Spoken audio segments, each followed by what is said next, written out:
Hello, नमस्कार। मैं Rajmohan Meena, assistant professor of zoology. जैसा कि आज हम इस वीडियो के अंतर्गत मेंडल का तीसरा नियम स्वतंत्र अभियन के नियम के बारे में अध्ययन करेंगे। इससे पूर्व के वीडियो में हमने मेंडल का नियम, प्रभाविता का नियम, लॉ ऑफ डोमिनेंसी के बारे में हमने चर्चा की थी और पृथक्करण का नियम, लॉ ऑफ सेग्रीगेशन या प्योरिटी ऑफ गैमिट्स के बारे में हमने अध्ययन किया था। तो आज हम इस वीडियो में मेंडल का तीसरा नियम है, Mendel's law of independent assortment के बारे में अध्ययन करेंगे। इससे पूर्व के जो नियम दिए गए थे, मेंडल ने वो एक विपर्यासी लक्षण को ध्यान में रख करके जो क्रॉस कराए थे, संकरण प्रयोग कराए थे, पर दिए गए थे। लेकिन मेंडल का ये स्वतंत्र अभियन का नियम या इंडिपेंडेंट असॉर्टमेंट लॉ है, ये मेंडल ने देखा कि जब दो या दो से अधिक विपर्यासी लक्षणों का एक साथ अध्ययन करते हैं या उनके बीच में क्रॉस का कराया जाता है, तो देखा गया कि दोनों जोड़ी विपर्यासी लक्षण होते हैं वो एक दूसरे को प्रभावित किए बिना, एक दूसरे पर प्रभाव डाले बिना स्वतंत्र रूप से गैमीट में चले जाते हैं, गैमीट्स निर्माण में चले जाते हैं बिना एक दूसरे को प्रभावित किए। उसी के आधार पर ये स्वतंत्र अभियन का नियम दिया गया था। जैसे एक से ज़्यादा जोड़ी विपर्यासी लक्षणों या कंट्रास्टिंग करैक्टर्स की वंशागति का अध्ययन करने पर एक जोड़ी विपर्यासी लक्षणों के जीन्स अन्य विपर्यासी लक्षणों से बिना प्रभावित हुए स्वतंत्र रूप से गमन करते हैं, अर्थात विभिन्न लक्षणों के जीनों का व्यवहार या प्रदर्शन एक दूसरे से पूर्णतः स्वतंत्र होता है। यही मेंडल का स्वतंत्र अभियन के नियम का सार था। दूसरी तरह से यदि इसकी परिभाषा देखें तो जब दो या दो से अधिक लक्षणों की वंशागति का अध्ययन किया जाता है तो प्रत्येक विपर्यासी लक्षण के बीच के जीन अन्य विपर्यासी लक्षण से प्रभावित हुए बिना स्वतंत्र रूप से अपवहन करते हैं या गमन करते हैं। इसीलिए इसको स्वतंत्र अभियन के नियम से जानते हैं। मेंडल ने स्वतंत्र अभियन को इस प्रकार से समझाया, जिसमें जैसे युग्मक निर्माण के दौरान एक गुण का कोई वैकल्पिक कारक बाई और बाई दूसरे अन्य कारक जैसे स्मॉल आर और स्मॉल आर है, जो कि के साथ एक युग्मक में एक समान प्राथमिकता द्वारा संचरण करते हैं, अर्थात by capital Y small Y में से कोई भी एक दूसरे कैपिटल आर और स्मॉल आर में से एक के साथ समान आवृत्ति में जाएगा। अतः यहाँ पर 4 संयोजन बनेंगे, capital Y capital R, small Y capital R, capital Y small Y small R, जिनकी आवृत्ति 1/4 होगी, अर्थात अनुपात 1:1:1:1:1 होगा। अर्थात जब दो करैक्टर्स होते हैं, उनके जो विपर्यासी करैक्टर्स होते हैं, उनके एलिल्स होते हैं जो जोड़े में पाए जाते हैं, वो युग्मक निर्माण के समय पृथक होकर के उस विपर्यासी लक्षण का एलिल्स का एक ग्रुप पृथक रूप से उस गैमेट्स के अंदर चला जाता है, संचरित हो जाता है। इसे ही स्वतंत्र अभियन का नियम कहता है। जबकि उसका दूसरा विपर्यासी लक्षण का एलिल होता है, उसको किसी प्रकार की बाधा या अवरोध उत्पन्न नहीं करता है।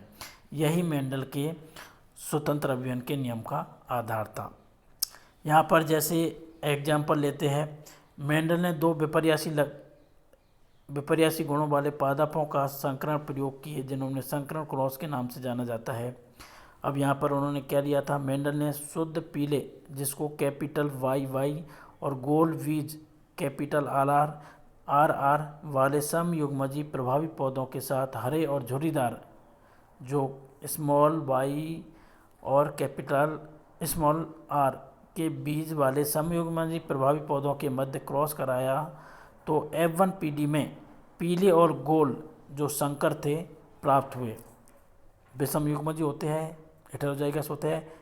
F1PD के पौधों में स्वनिषेचन कराने पर 4 तरह के अनुपात हमें प्राप्त होते हैं, जिनमें से 9 हमें पीले और गोले बीज वाले, और 3 हमें पीले और झुर्रीदार बीज, और 3 हमें हरे और गोल बीज, और 1 हरे एवं झुर्रीदार प्राप्त होता है।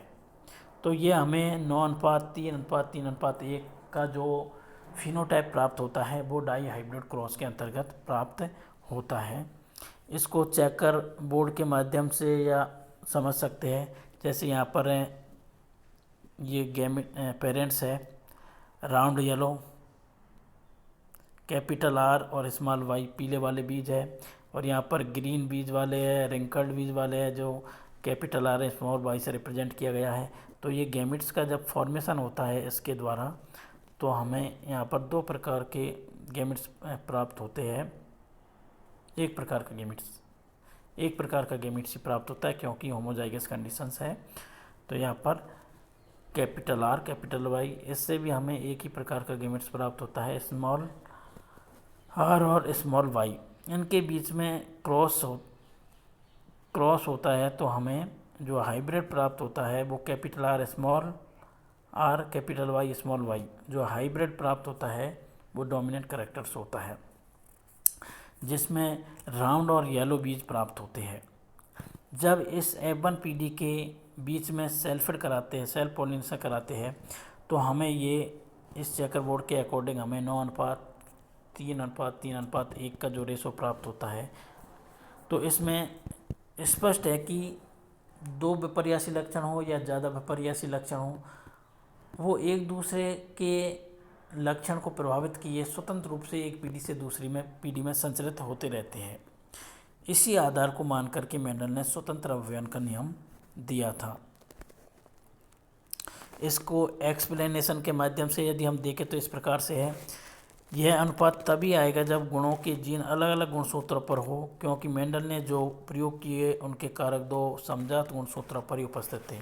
जो ये अनुपात प्राप्त होता है डाई हाइब्रिड क्रॉस के अंतर्गत 9:3:3:1, ये तभी प्राप्त होगा जब इनके जो विपर्यासी लक्षणों वाले जीन होते हैं वो होमोलोगस क्रोमोसोम्स होते हैं उन पर यदि प्रेजेंट हो। अतः स्पष्ट है कि यदि एक से अधिक विपर्यासी लक्षणों के कारकों को लेकर प्रयोग किया जाए तो कारक एक दूसरे को प्रभावित किए बिना युग्मक निर्माण के दौरान विसंयोजित या सेपरेट हो जाते हैं। अतः लक्षणों के दोनों युग्म एक दूसरे से स्वतंत्र रहकर व्यवहार करते हैं और कारकों अथवा जीनों के स्वतंत्र अवयवन और व्यवहार को ही स्वतंत्र अवयवन का नियम कहते हैं।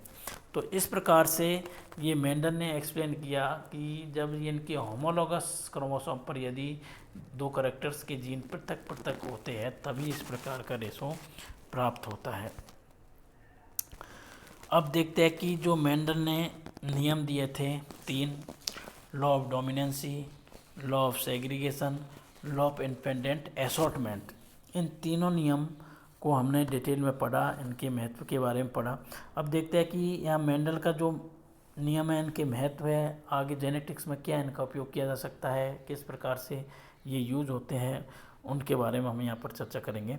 तो वर्तमान में मेंडल ने के नियमों का बहुत अधिक महत्व है।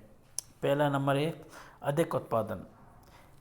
मेंडल के नियमों के प्रयोग से गेहूँ, चावल, दाल, गाय, भैंस, भेड़, बकरी, बैल, मुर्गे के वंशानुक्रम का पता लगाकर उनकी पैदावार बढ़ाने, उनकी उपयोगिता बढ़ाने और सुरक्षित रखने के में सहायक होता है। अर्थात मेंडल ने जो संकरण प्रयोग किए थे उसके आधार पर विभिन्न प्रकार के पेड़ पौधों और विभिन्न प्रकार के पशुओं, जीव जंतुओं को जीनोम का पता लगा करके कि कौन सा जीन होता है वो लाभदायक है, कौन सा हानिकारक है, उनको लाभदायक जीनों को एक पीढ़ी के संकरण के द्वारा एक जनरेशन में ला करके उनकी प्रोडक्टिविटी को बढ़ाया जा सकता है। जैसे आजकल अधिक मात्रा में पैदावार होती है फसलों की, जो अधिक रेसिस्टेंस होती है, दूध, गाय है, भैंस है, ये अधिक ऐसी नस्ल जो संकर नस्लें होती है उनके द्वारा प्रोडक्टिविटी को बढ़ाया जाता है। मुर्गी वगैरह होती है, इनके द्वारा अधिक अंडे दिए जाते हैं। तो ये तभी संभव हो पाया है जब अधिक अच्छे गुणों वाले जीनों को एक पीढ़ी में संकरण के द्वारा लाया गया। दूसरा है रोग नियंत्रण। किसी डिजीज़ को कंट्रोल करने में इसका उपयोग किया जा सकता है। मेंडल के नियमों द्वारा मनुष्यों, पौधों तथा अन्य जीवों के वंशागत रोगों का पता लगा कर सकते हैं, रोग प्रतिरोधक जातियों का निर्माण कर सकते हैं। तो ये तभी संभव है जब उनके जीनों को पता लगाए, और इसका नियम ये बेस्ड है मेंडल्स की जेनेटिक्स पर आधारित। प्राणी की नस्ल सुधार, जैसे हमने ऊपर चर्चा की थी, संकरण द्वारा अधिक मांस और दूध देने वाले पशुओं का उत्पादन किया जा सकता है। वंशाक्रमों के लक्षणों को एक साथ लाना, संकरण प्रयोगों द्वारा दो विभिन्न वंशाक्रम के लक्षणों को एक साथ लाया जा सकता है और खराब लक्षणों को हटाया जा सकता है। तो यहाँ पर अच्छे गुणों को एक पीढ़ी में लाना और बुरे जो जीन होते हैं उनको हटाया जा सकता है, जिससे विभिन्न प्रकार की बीमारियों से भी बचा जा सकता है। मेंडल के नियमों से जीवों में प्रभावी और अप्रभावी लक्षणों का पता लगाया जा सकता है। तो इस प्रकार से ये मेंडल के नियम हर क्षेत्र में मानव जीवन को अधिक सरल, सुगम और बनाने में सहायक है। तो ये मेंडल के नियम थे जिनके बारे में हमने अध्ययन किया। Thank you.